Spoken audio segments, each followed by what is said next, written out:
Praise the Lord. இயேசு நல்லவர். அவர் எல்லா நேரங்களிலும், எல்லா நாட்களிலும், எல்லா சூழ்நிலைகளிலும் அவர் நமக்கு நல்லவராகவே இருக்கிறார். ஹல்லேலூயா. நான் கர்த்தருடைய வார்த்தைக்குள்ளாக நாம் கடந்து செல்லலாம். மார்க் எழுதின சுவிசேஷம் 9ஆம் அதிகாரம் 23வது வசனத்துக்கு நேராக உடைய வேதத்தை திருப்பிக் கொள்ளுங்கள். மார்க் எழுதின சுவிசேஷம் 9ஆம் அதிகாரம் 23வது வசனம். இயேசு அவனை நோக்கி, நீ விசுவாசிக்க கூடுமானால் ஆகும், விசுவாசிக்கிறவனுக்கு எல்லாம் கூடும் என்றார். இந்த 9ஆம் அதிகாரம் 23ஆம் வசனத்தினுடைய பிற்பகுதி, விசுவாசிக்கிறவனுக்கு எல்லாம் கூடும். ஹல்லேலூயா. விசுவாசிக்கிற நமக்கு, தேவனை விசுவாசிக்கிற நமக்கு எல்லாம் கூடும். வேதத்தில் இன்னொரு வசனம் இருக்குது, தேவனால் எல்லாம் கூடும், விசுவாசிக்கிறவனுக்கு எல்லாம் கூடும். வெளிநாட்டிலே நடந்த ஒரு சம்பவத்தை உங்களுக்கு நான் கூறுகிறேன். ஒரு நீர்வீழ்ச்சி ஒன்று, மிக உயரமான ஒரு நீர்வீழ்ச்சி ஒன்று இருக்கிறது. இந்த இரண்டு மலைகளுக்கு இடையாக ஆர்ப்பரித்து கொட்டுகிற ஒரு நீர்வீழ்ச்சியானது இருக்கிறது.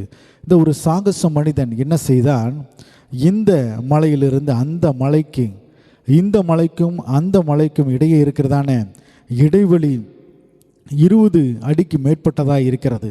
இந்த சாகச மனிதன் என்ன செய்தானாம், இந்த மலையில் சில மூங்கில்களை வைத்து கொண்டு அந்த கம்பியை, பெரிய ஒரு இரும்பு கம்பியை கட்டி வைத்து விட்டு, அடுத்த மலைக்கு ஒரு இரும்பு கம்பியை, அந்த முனையை இணைத்து விட்டு, இந்த கம்பி மேலே தன்னுடைய கையில் ஒரு மூங்கிலை மாத்திரம் வைத்து கொண்டு இவன் என்ன செய்தானா, அந்த கம்பியில் நடக்க ஆரம்பித்தானாம். இந்த முனையிலிருந்து அந்த முனை வரைக்கும் இவன் என்ன செய்தானாம், நடக்க ஆரம்பித்தானாம். நடந்து செல்லுகிற பொழுது அதை சுற்றி இருந்த எல்லா மக்களும் ஆர்ப்பரித்தார்களாம், எல்லா ஜனங்களும் ஆர்ப்பரித்தார்களாம். எல்லா அங்கே இருக்கிற சிறுவர்கள் யாவரும் அங்கே இவன் நடக்கிற காட்சியை கண்டு ஆர்ப்பரித்து ஒரே ஆரவாரம் செய்தார்களாம். உடனே ஆச்சரியப்பட்டார்களாம். உடனே அந்த மனிதன் அந்த முனைக்கு சென்று விட்டு திரும்ப இந்த முனைக்கு வந்து விட்டானாம். பிறகு அந்த மனிதன் ஒரு சவால் விட்டானாம், என்ன, என்னோடு கூட வாருங்கள், நானும் உங்களை அழைத்து செல்லுகிறேன் என்று சொன்னானாம். அப்பொழுது யாருமே செல்ல தயாராகவில்லை, முற்படவில்லை. அந்த சொல்லை கேட்டு யாருமே பின்வாங்கி போனாங்களாம். அப்போ ஒரே ஒரு சிறுவன் மாத்திரம் என்ன செய்தானாம், ஓடி போய் அந்த மனிதனுடைய முதுகில் அவன் என்ன செய்தானாம், ஏறிக்கொண்டானாம். உடனே அந்த மனிதன் என்ன செய்தானா, இந்த முனையிலிருந்து அந்த முனைக்கு அந்த சிறுவனோடு கூட அவன் நடக்க ஆரம்பித்தானா.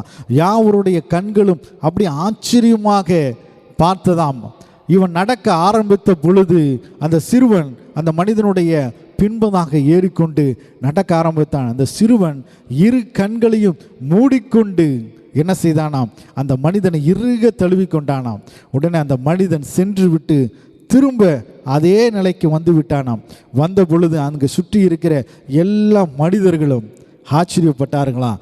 அங்கே சுற்றி இருந்த அந்த பத்திரிகையாளர்கள் உடனே வந்து அந்த மனிதனிடத்தில், தம்பி உனக்கு பயமா இல்லையா அப்படின்னு சொல்லிட்டு கேட்டாங்களாம். யாருமே போக முற்படலையே, யாருமே அந்த மனிதன் அழைக்கிறப்ப போகலையே, நீ மட்டும் எப்படிப்பா இவ்வளவு தைரியமாக போன அப்படின்னு சொன்னவன அந்த பையன் சொன்னானா, அந்த கம்பியில் நடந்தவர் வேறு யாரும் இல்லைங்க, என்னுடைய அப்பா தான். அவர் ஒருபோதும் என்னை என்ன செய்ய மாட்டார், கீழே விட்டுற மாட்டார், என்னை பத்திரமா கூட்டிகிட்டு போயிட்டு பத்திரமா கொண்டு வருவார் அப்படின்னு சொல்லிட்டு அந்த பையன் சொன்னானா.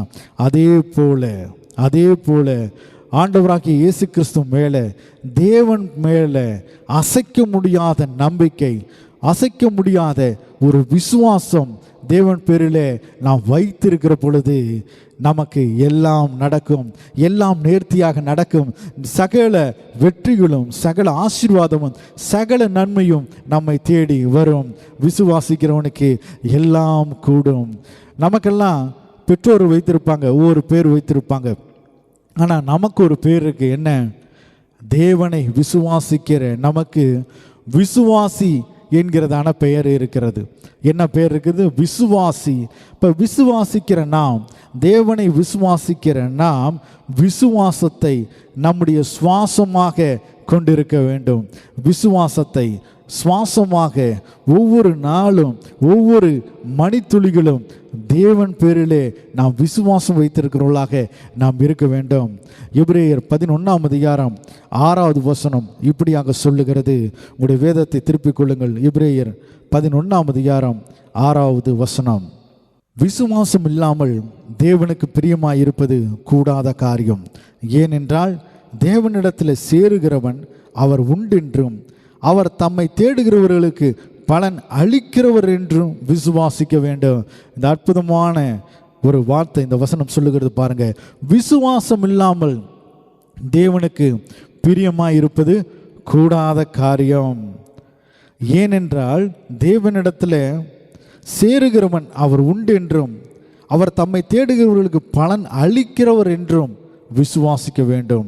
அப்போ விசுவாசம் இல்லாமல் தேவனுக்கு பிரியமாய் இருக்கிறது கூடாத காரியம். அப்போ தேவன் பேரிலே நாம் விசுவாசித்து இருக்கிற பொழுது, தேவன் பேரிலே முழு நம்பிக்கையோடு விசுவாசத்தோடு அவர் மேலே நாம் இருக்கிற பொழுது தேவன் நம்ம மேலே என்னவா இருக்கிறார்? அவர் பிரியமாய் இருக்கிறார். ரோமர் 10:17 இப்படியாக சொல்லுகிறது பாருங்கள். ரோமர் 10:17 நேராக உங்களுடைய வேதத்தை திருப்பிக் கொள்ளுங்கள். ஆதலால் விசுவாசம் கேள்வியினால் வரும், கேள்வி தேவனுடைய வசனத்தினாலே வரும்.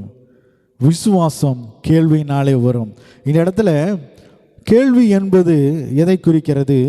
இந்த கொஸ்டினை அல்ல, கேட்கிற விதத்தை குறிக்கிறது.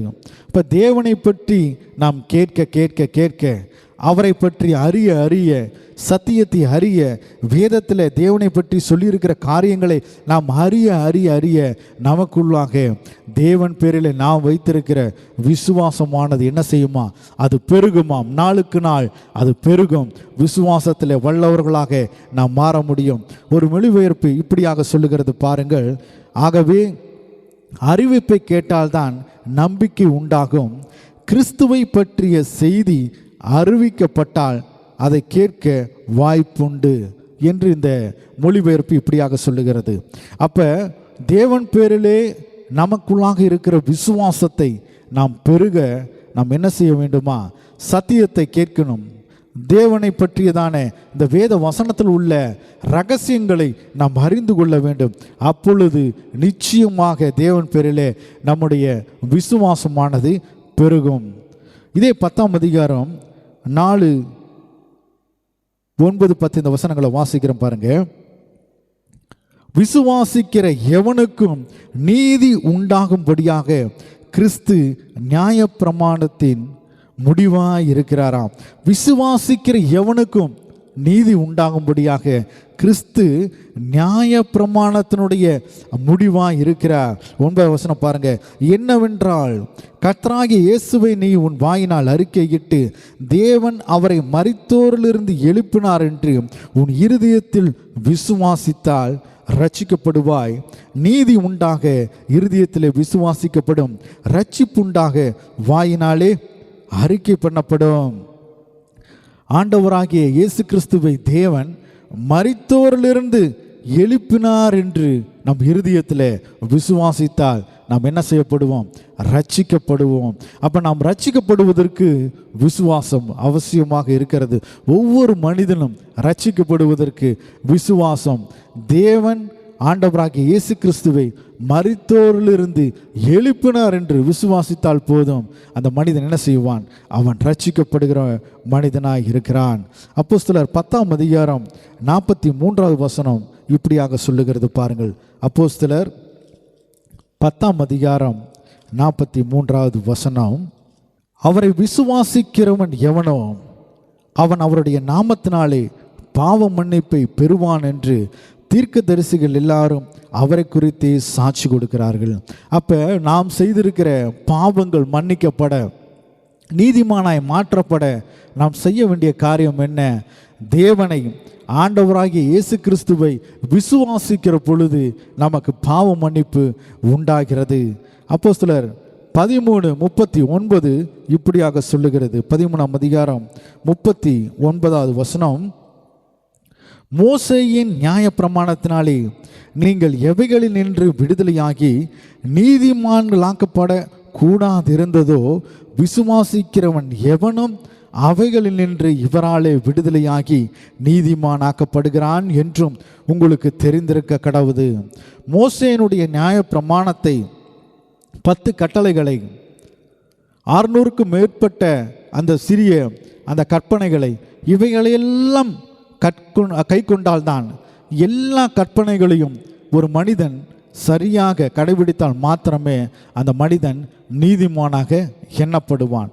ஆனால் இந்த புதிய உடன்படிக்கை நாட்களிலே இந்த புதிய உடன்படிக்கை அறிந்திருக்கிற நாம் ஆண்டவராகிய இயேசு கிறிஸ்துவை விசுவாசித்தால் போதும், இந்த நியாய பிரமாணத்தில் இருக்கிற எல்லா சாபத்திலிருந்து விடுதலையாகி நாம் நீதிமான்களாக, என்றென்றைக்கும் நீதிமான்களாக நாம் மாற்றப்படுகிறோம். விசுவாசிக்கிற நமக்கு பாவ மன்னிப்பு கிடைக்கிறது, தேவனை விசுவாசிக்கிற நமக்கு ரட்சிப்பு கிடைக்கிறது. அது மாத்திரமல்ல, தேவனை விசுவாசிக்கிற நாம் என்றென்றைக்கும் நீதிமான்களாக ஆக்கப்பட்டு இருக்கிறோம். ஹல்லேலூயா. யோவான் 3ஆம் அதிகாரம் 16வது வசனம், இது யாவரும் அறிந்த ஒரு வசனம். தேவன் எப்படியாக நம்மை நேசிக்கிறாராம்? 3ஆம் அதிகாரம் 16வது வசனம் பாருங்க. தேவன் தம்முடைய ஒரே பேரான குமாரனை விசுவாசிக்கிறவன் எவனோ அவன் கெட்டு போகாமல் நித்திய ஜீவனை அடையும்படிக்கு அவரை தந்தருளி இவ்வளவாய் உலகத்தில் அன்பு கூர்ந்தார். அப்போ ஆண்டவராகிய இயேசு கிறிஸ்துவை விசுவாசிக்கிற நமக்கு நித்திய ஜீவன் உண்டு. இந்த உலக வாழ்க்கை மாத்திரமல்ல, மரணத்துக்கு பின்பதாக நித்தியமாய் முடிவில்லாத ஒரு நித்திய பேரின்பம் உள்ள ஒரு வாழ்வானது. ஒரு வசனம் இப்படியாக சொல்லுகிறது, அவருடைய வலது பாரிசத்தில் நித்திய பேரின்பமும் மகிழ்ச்சியும் இருக்கிறதா. அந்த நித்திய பேரின்பம் உள்ள வாழ்வை பெற்றுக்கொள்ள நாம் என்ன செய்ய வேண்டும்? தேவனை விசுவாசிக்க வேண்டும். இப்போ தேவன் பேரில் விசுவாசிக்கிற நமக்கு ரட்சிப்பு கிடைக்கிறது, பாவ மன்னிப்பு உண்டாகிறது, என்றென்றைக்கும் நீதிமானாய் நாம் மாற்றப்படுகிறோம். அது மாத்திரமல்ல, நித்திய வாழ்வுக்குள்ளாக அந்த நித்திய ஜீவனுக்கு சொந்தக்காரர்களாக நாம் மாற்றப்படுகிறோம். இதே யோவான் 3ஆம் அதிகாரம் 18வது வசனம் பாருங்க. அவரை விசுவாசிக்கிறவன் ஆக்கினிக்குள்ளாக தீர்க்கப்படான். விசுவாசியதவனோ தேவனுடைய ஒரே பேரான குமாரனுடைய நாமத்தில் விசுவாசம் உள்ளவனாய் இராதபடியினால் அவனை ஆக்கினி தீர்ப்புக்குட்பட்டாயிற்று.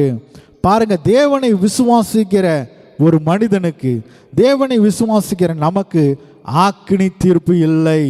ஆண்டவராகிய இயேசு கிறிஸ்துவை விசுவாசிக்கிற நமக்கு ஆக்கினி தீர்ப்பு இல்லை. ஹல்லேலூயா. அவரை நாம் விசுவாசிக்க வேண்டும்.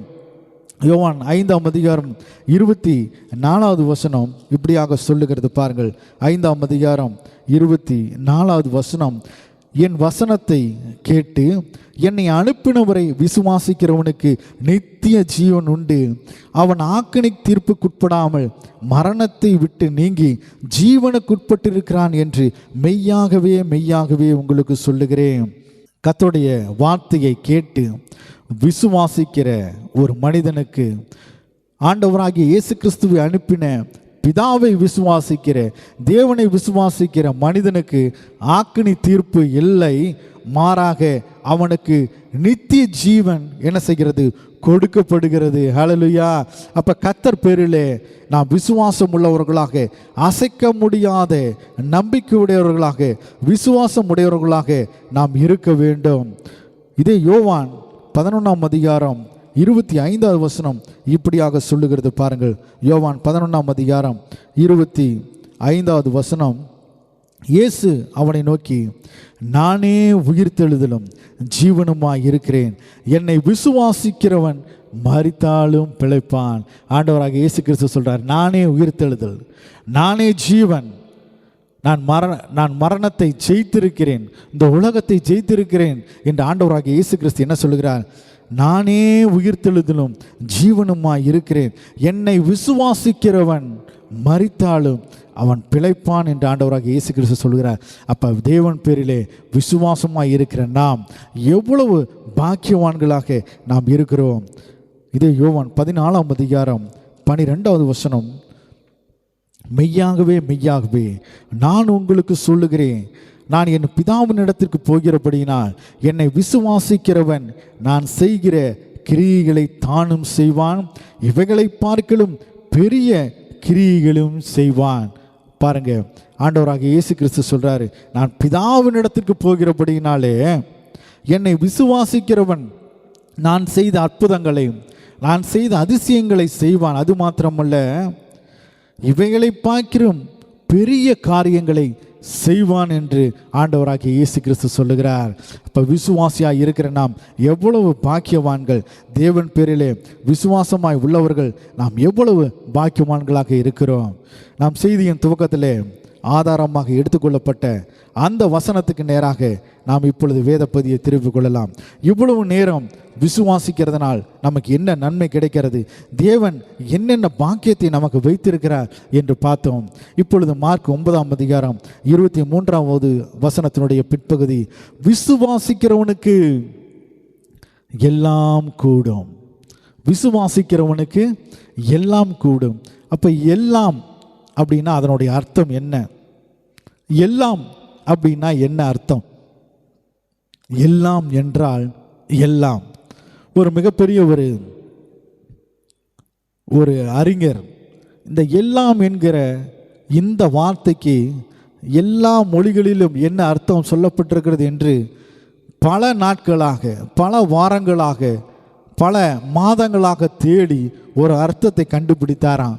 கடைசியாக கஷ்டப்பட்டு கண்டுபிடிச்சு அவர் சொன்ன வார்த்தை என்ன அப்படின்னா, எல்லாம் என்கிற வார்த்தைக்கு அர்த்தம் எல்லாம். எல்லாம் என்கிற வார்த்தைக்கு அர்த்தம் எல்லாம் என்று அவர் கண்டுபிடித்தாராம். இந்த எல்லாம் என்கிற இந்த ஒரு வார்த்தையில் என்னென்ன அடங்கி இருக்கிறது?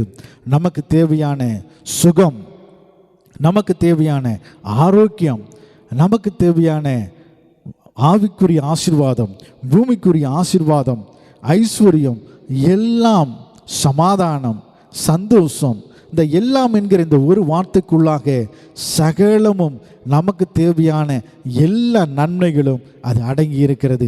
அப்போ விசுவாசிக்கிற நமக்கு, தேவனை விசுவாசிக்கிற நமக்கு இவை எல்லாம் நிச்சயமாக கிடைக்கும். நம்மை தேடி வரும். விசுவாசிக்கிற நமக்கு எல்லாம் கூடும். விசுவாசிக்கிற நமக்கு எல்லாம் கிடைக்கும். ஒரு சிலர், நான் ஜெபம் பண்ணுறேன் ஆனால் இந்த நன்மையெல்லாம் கிடைக்கல, இவ்வளோ காலமாக தேவனிடத்தில் எதிர்பார்க்குறேன் ஆனால் இதெல்லாம் எனக்கு கிடைக்கல அப்படின்னு ஒரு சிலர் சொல்ல நம்ம கேட்டிருக்கிறோம். காரணம் என்ன? விசுவாசிக்கிறவனுக்கு எல்லாம் கூடும், ஆனால் இன்னும் ஒரு சிலர் அவர்களுக்கு வேண்டிய நன்மைகளை அவர்கள் பெற்றுக்கொள்ளாமல் இருக்கிறார்கள். அதற்கு காரணம் என்ன? புதிய ஏற்பாட்டிலே அப்போஸ்தலனாகிய யாக்கோப்பு அருமையான ஒரு பதிலை நமக்கு காண்பிக்கிறார். அந்த விளக்கத்தை சொல்லுகிறார். பாருங்கள், யாக்கோப்பு 1ஆம் அதிகாரம் 6 முதல் 8 வரை உள்ள வசனங்களை நான் வாசிக்கிறேன். ஆனாலும் அவன் எவ்வளவாகிலும் சந்தேகப்படாமல் விசுவாசத்தோடே கேட்க கடவன். சந்தேகப்படுகிறவன் காற்றினால் அடிபட்டு அலைகிற கடலின் அலைக்கு ஒப்பாய் இருக்கிறான். அப்படிப்பட்ட மனுஷன் தான் கர்த்தரிடத்தில் எதையாகிலும் பெறலாம் என்று நினையாதிருப்பானாக. இருமனம் உள்ளவன் தன் வழிகளில் எல்லாம் நிலையற்றவனாய் இருக்கிறான். யாக்கோப்பு சொல்றார் பாருங்க, ஒரு காரியத்தை குறித்து தேவனிடத்தில் ஒருவன் விண்ணப்பம் பண்ணினால் எவ்வளவாயிலும் சந்தேகப்படாதபடி, சிறிதளவும் சந்தேகப்படாதபடி தேவனிடத்திலே அதை கேட்க கடவன். இருமனம் உள்ளவன் கிடைக்குமா கிடைக்காதா, தேவன் தருவாரா தரமாட்டாரா, இப்படி சந்தேகத்தோடு செபிக்கிற அந்த ஜபம் அது வீணற்றதாக இருக்கிறது. அப்படி இருமனது உள்ள ஒரு மனிதன் தேவனிடத்திலிருந்து எதையாகிலும் பெற்றுக்கொள்ளலாம் என்று நினையாதிருப்பானாக என்று யாக்கோப்பு சொல்லுகிறார்.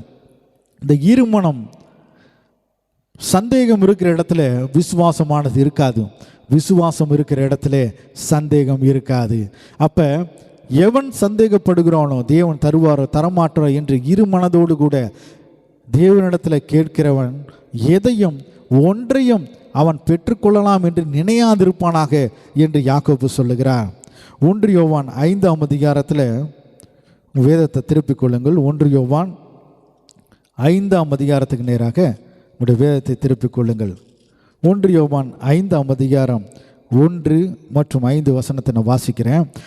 இயேசுவானவரே கிறிஸ்து என்று விசுவாசிக்கிற எவனும் தேவனால் பிறந்திருக்கிறான். பிறப்பித்தவரிடத்தில் அன்பு கூறுகிற எவனும் அவராலே பிறப்பிக்கப்பட்டவனிடத்திலும் அன்பு கூறுகிறான்.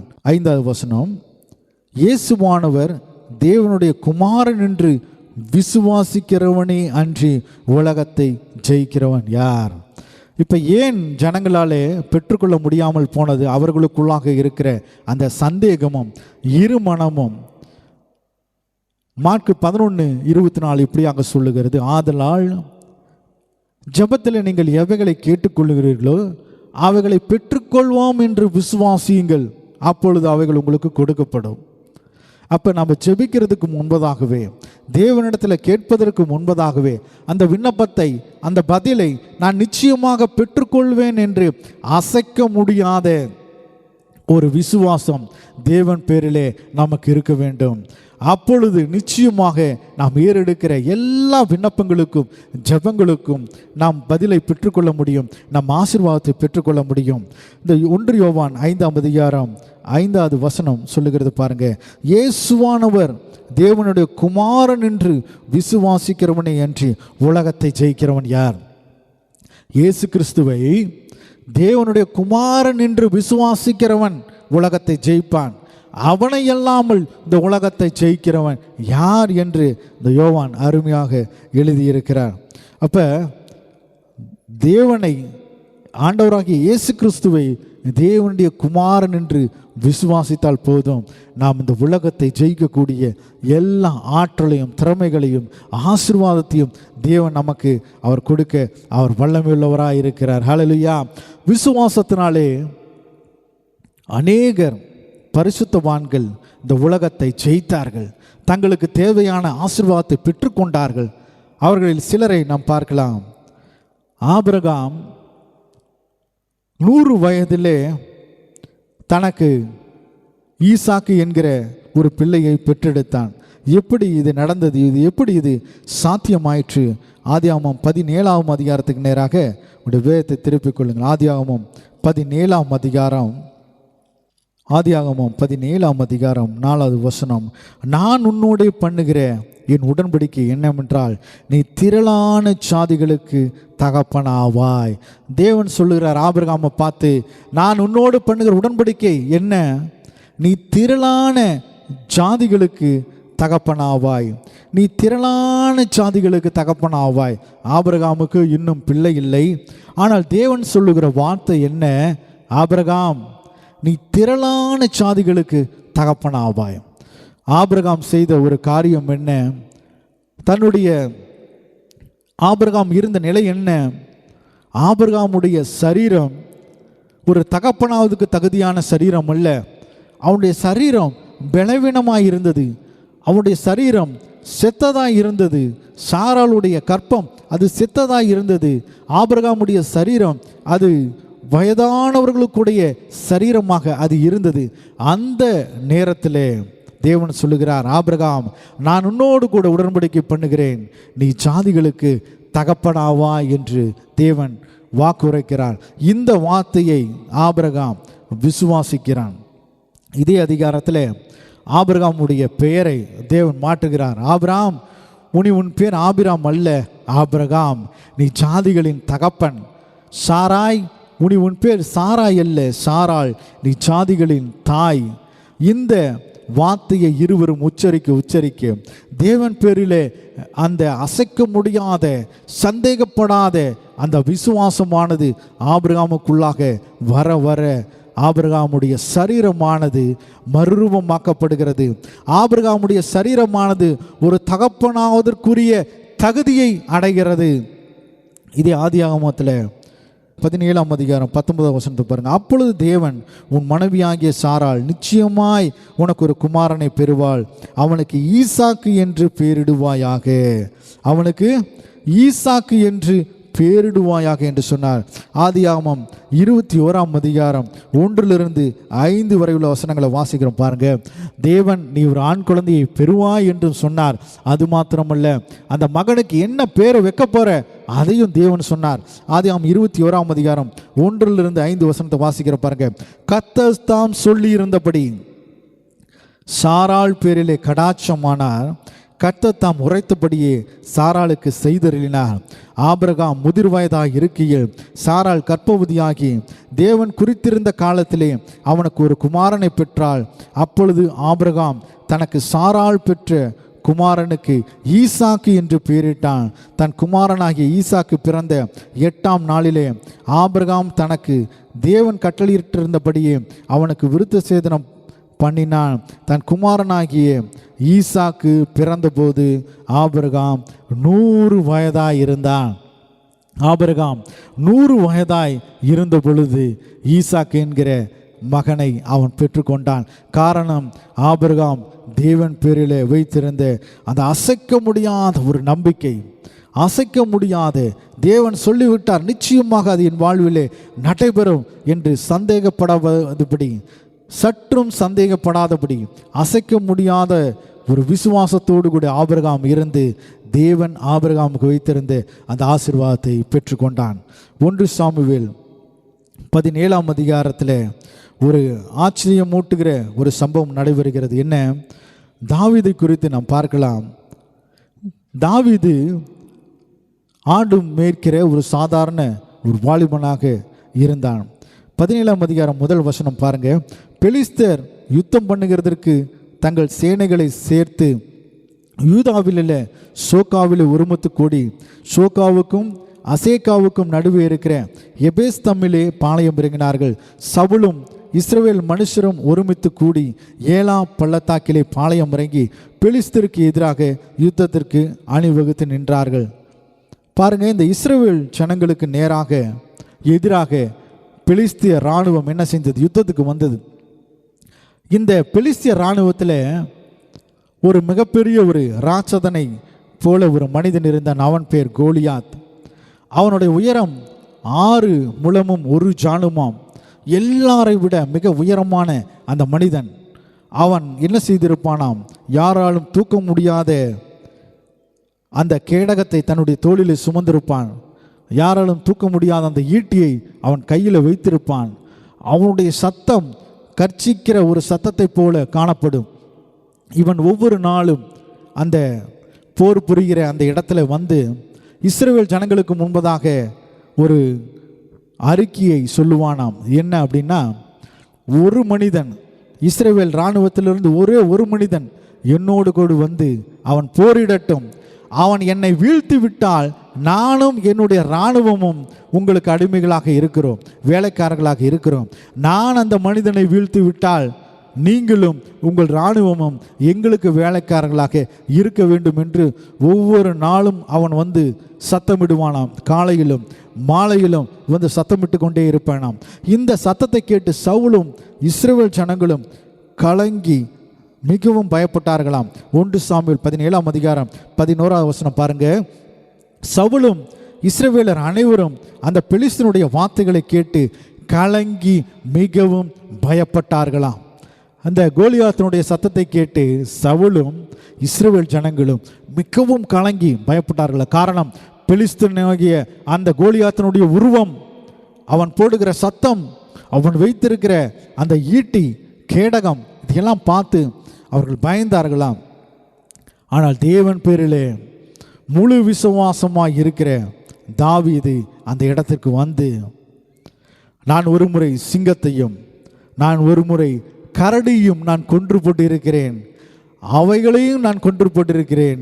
இந்த பெலிஸ்தன் அவைகளில் ஒன்றாய் இருப்பான், நிச்சயமாக நான் இவனை வீழ்த்துவேன் என்று சவுலின் இடத்திலே சொல்லி போர்க்களத்திற்கு போய் மேய்ப்பர்களுக்கு உடைய அந்த அடைப்பையிலே ஆற்றிலே எடுக்கப்பட்ட அந்த கூழாங்கற்களை எடுத்து கொண்டு போய் அந்த கோலியாத் தனக்கு எதிராக வருகிற பொழுது இந்த கூழாங்கல்லை எடுத்து கோலியாத்துக்கு நேராக அவன் வீசின பொழுது அந்த கல் கோலியாத்தினுடைய நெற்றியிலே பதிந்து அவன் முகங்குப்புற அவன் விழுந்தான்.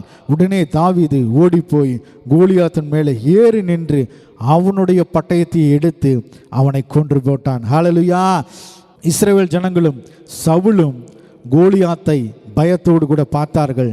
அவன் உடல் முழுவதும் கவசத்தால் நிறையப்பட்டதை பார்த்தார்கள். ஆனால் தாவீது தேவன் பேரிலே விசுவாசம் உள்ளவனாய் அவன் உடல் முழுவதும், கோலியாத்தினுடைய உடல் முழுவதும் கவசத்தாலே மூடப்பட்டிருந்தது. ஆனால் அவனுடைய நெற்றி மாத்திரம் அது கவசத்தாலே மூடப்படாதிருந்ததை தாவீது கண்டு அந்த நெற்றிக்கு நேராக தன்னுடைய கவுன்கல்லை வீசி இப்படியாக கோலியாத்தை அவன் வீழ்த்தினான், கோலியாத்தை அவன் ஜெயித்தான். ஆகவே தேவன் பேரிலே நாம் விசுவாசம் உள்ளவர்களாக இருக்க வேண்டும். இன்னும் அநேகரை சொல்லலாம்.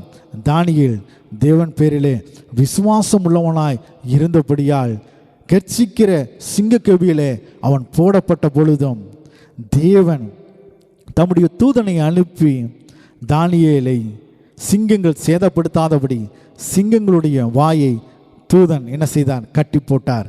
ஹல்லேலூயா. இன்னும் தானியேலுடைய நண்பர்கள் சாத்ராக், மேஷாக், ஆபேத் நேகோ இவர்களை பார்ப்போமானால் அக்கினி சூளையிலே அவர்கள் விழப்பட்ட பொழுதும் தேவன் பேரிலே அசைக்க முடியாத விசுவாசம் உள்ளவர்களாய் அந்த அக்கினி சூளையிலிருந்து உயிரோடு கூட சற்றும் அக்கினியினுடைய வாசம் கூட அவர்கள் மேலே வராதபடி தேவன் அவர்களை தப்புவித்தார். அப்ப விசுவாசிக்கிற நமக்கு எல்லாம் கூடும். புதிய ஏற்பாட்டிலே 12 வருடமாய் பெரும்பாடு உள்ள ஒரு ஸ்திரீ ஆண்டவராகிய இயேசு கிறிஸ்துவினுடைய வஸ்திரத்தின் ஓரத்தை தொட்டால் நான் சுகமாவேன் என்று தன் உள்ளத்தில் எண்ணிக்கொண்டு தன்னை அறிக்கை செய்து கொண்டு ஆண்டவராகிய இயேசு கிறிஸ்துவினுடைய வஸ்திரத்தை தொட்டால் உடனே 12 வருடமாய் அவள் பட்டிருந்த வேதனை, கஷ்டம் சகலமும் நீங்கினது. அப்ப விசுவாசிக்கிற நமக்கு எல்லாம் கூடும். விசுவாசிக்கிற நாம் நமக்கு என்னென்ன அதிகாரத்தை தேவன் கொடுத்திருக்கிறார், நம்முடைய குணநலன்கள் என்ன, நம்முடைய கேரக்டர் என்ன அப்படின்னு இந்த வேதம் என்ன சொல்லுகிறது, அதை நாம் வாசித்து நாம் செபித்து நாம் நிறைவு செய்யலாம். மாற்கு 16ஆம் அதிகாரத்துக்கு நேராக உடைய வேதத்தை திருப்பிக் கொள்ளுங்கள். மாற்கு 16ஆம் அதிகாரம் 17-18 இந்த வசனங்களை வாசிக்கிறோம் பாருங்க. விசுவாசிக்கிறவர்களால் நடக்கும் அடையாளங்களாவன, என் நாமத்தினாலே பிசாசுகளை துரத்துவார்கள், நவமான பாஷைகளை பேசுவார்கள், சர்ப்பங்களை எடுப்பார்கள், சாவுக்கேதுவான யாதொன்றை குடித்தாலும் அது அவர்களை சேதப்படுத்தாது, வியாதியஸ்தர் மேல் கைகளை வைப்பார்கள், அப்பொழுது அவர்கள் சொஸ்தமாவார்கள் என்றால் தேவன் பேரிலே விசுவாசம் உள்ளவராய் இருக்கிற நமக்கு, தேவனை விசுவாசிக்கிற நமக்கு எல்லாம் கூடும். நாம் ஜெபிக்கிற பொழுது வியாதிகள் சுகமாகும். நாம் ஜெபிக்கிற பொழுது பிசாசுகள், அசுத்த ஆவிகள் அலறி அடித்து அது ஓடும். எந்த ஆயுதமும் நமக்கு விரோதமாய் அது வந்தாலும் அது வாய்க்காதே போகும். விசுவாசிக்கிறவனுக்கு எல்லாம் கூடும். ஆண்டவராகிய இயேசு கிறிஸ்து சொல்றார், உலகத்திலே உபத்திரவம் உண்டு, ஆனாலும் திடன் கொள்ளுங்கள், நான் உலகத்தை ஜெயித்தேன் என்று சொல்லியிருக்கிறார். தேவன் பேரில் விசுவாசமாய் இருக்கிற நமக்கு எல்லாம் கூடும். தோல்வி நமக்கு சொந்தமில்லை. விசுவாசிக்கிற நாம் உலகத்தை ஜெயிக்க பிறந்திருக்கிறோம். நாம் தோல்விக்கு சொந்தக்காரர்கள் அல்ல. அவமானம் நமக்கு சொந்தமில்லை. ஜெயமும் வெற்றியும் கீர்த்தியும் புகழ்ச்சியும் நமக்கு சொந்தமாய் இருக்கிறது. ஆகவே விசுவாசிக்கிற நமக்கு எல்லாம் கூடும். கர்த்தர் உங்கள் ஒவ்வொருவரையும் ஆசீர்வதிப்பாராக. நாம் எழுந்து நின்று நாம் செபித்து இந்த ஆராதனை நாம் நிறைவு செய்யலாம்.